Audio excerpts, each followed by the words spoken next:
Todos los países del mundo en estos momentos están reformando la educación pública.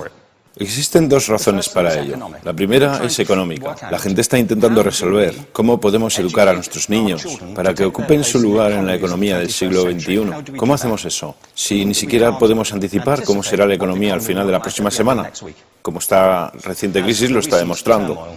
¿Cómo hacemos eso? La segunda razón es cultural.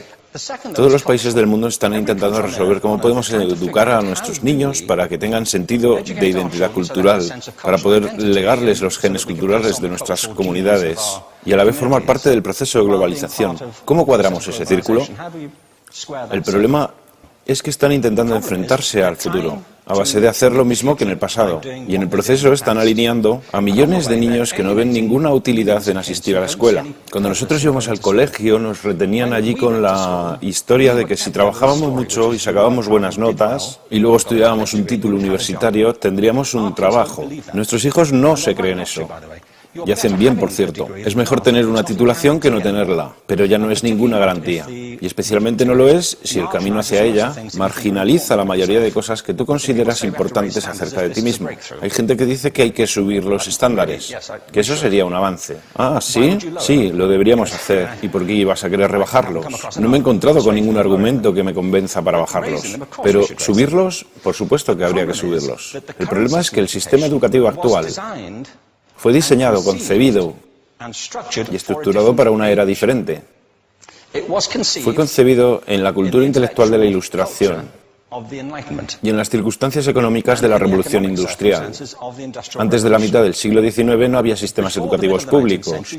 En realidad no. O sea, podrías estudiar con los jesuitas si tenías dinero, pero la educación pública, pagada con los impuestos, obligatoria para todo el mundo, gratuita y a la vuelta de la esquina, era una idea revolucionaria. Y mucha gente se opuso a ello. Decían, no es posible para muchos niños pobres que están en la calle beneficiarse de la educación pública.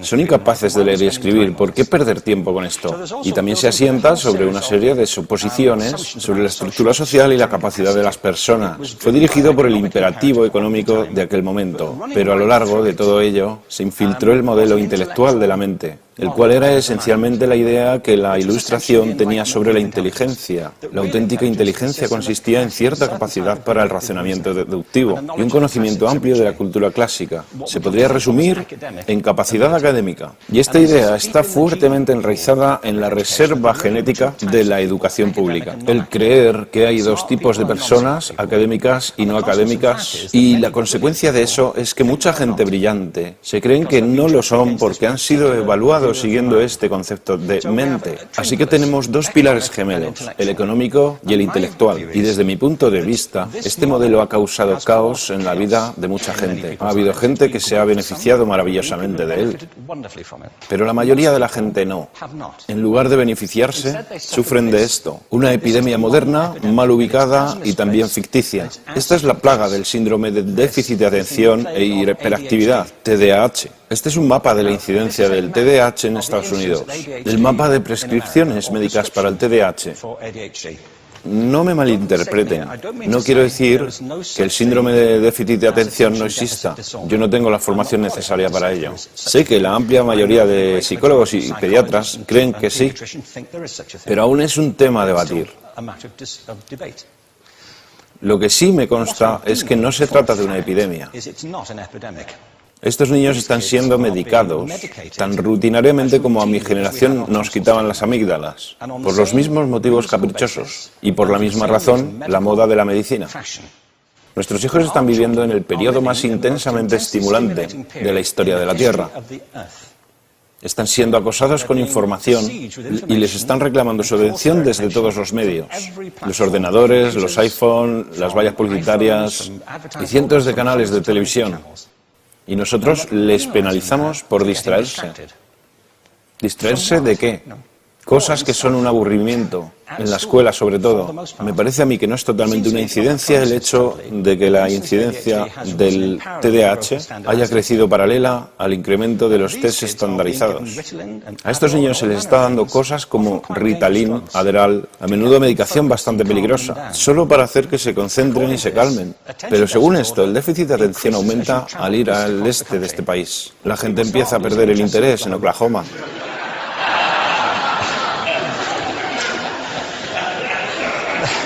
Ya casi no pueden pensar en Arkansas. Y para cuando llegan a Washington, lo han perdido completamente. Y hay distintas razones para ello. Es una epidemia ficticia.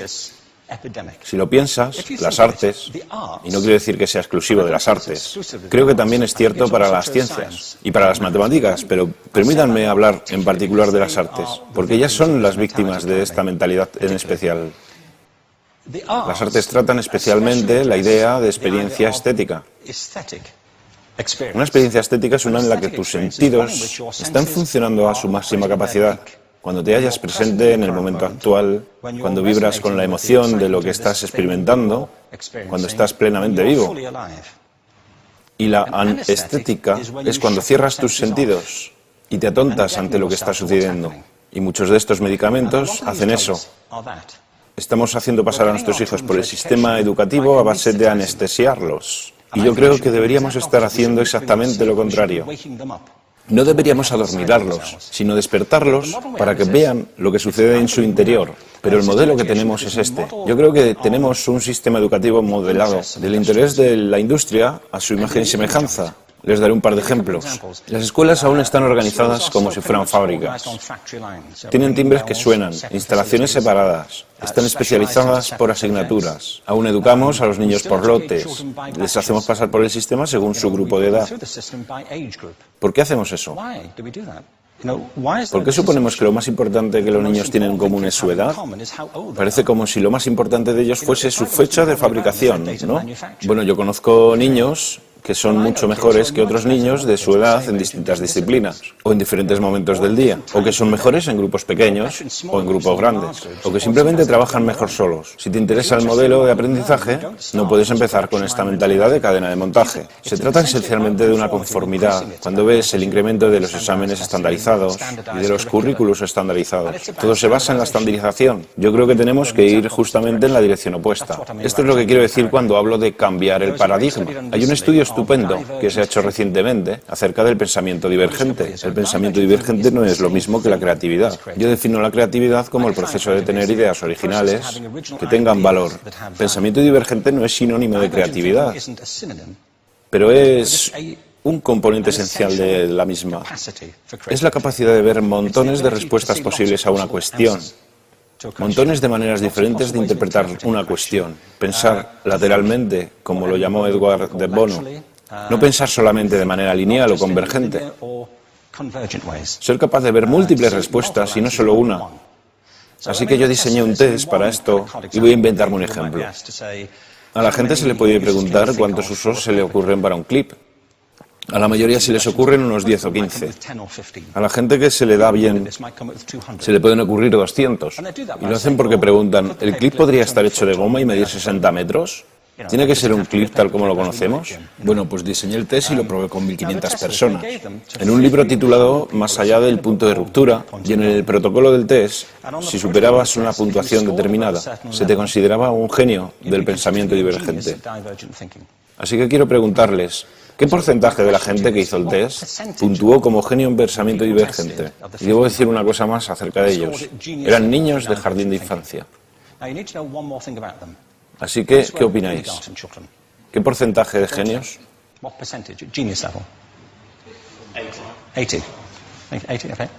98%.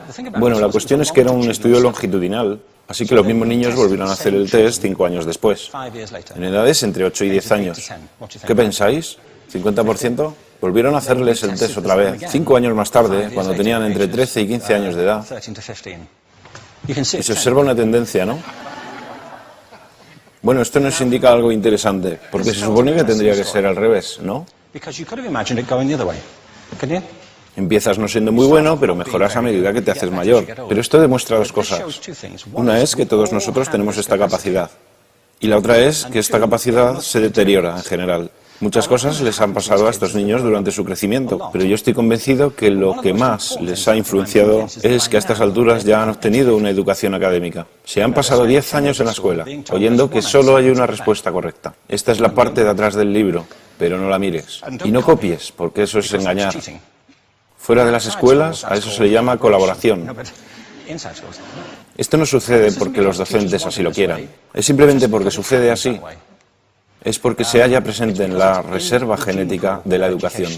Tenemos que pensar de forma diferente acerca de la capacidad humana. Tenemos que superar esta vieja idea acerca de lo académico y lo no académico, lo abstracto, lo teórico, lo vocacional, y empezar a verlo como lo que es, un mito. En segundo lugar, tengo que reconocer que la mayor parte de las veces el buen aprendizaje se da en grupos y que la colaboración es lo que alimenta el crecimiento.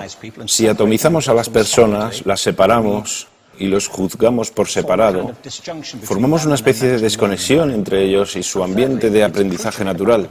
Y en tercer lugar, un asunto importante es la cultura de nuestras instituciones, los hábitos de estas instituciones y los hábitats que ocupan.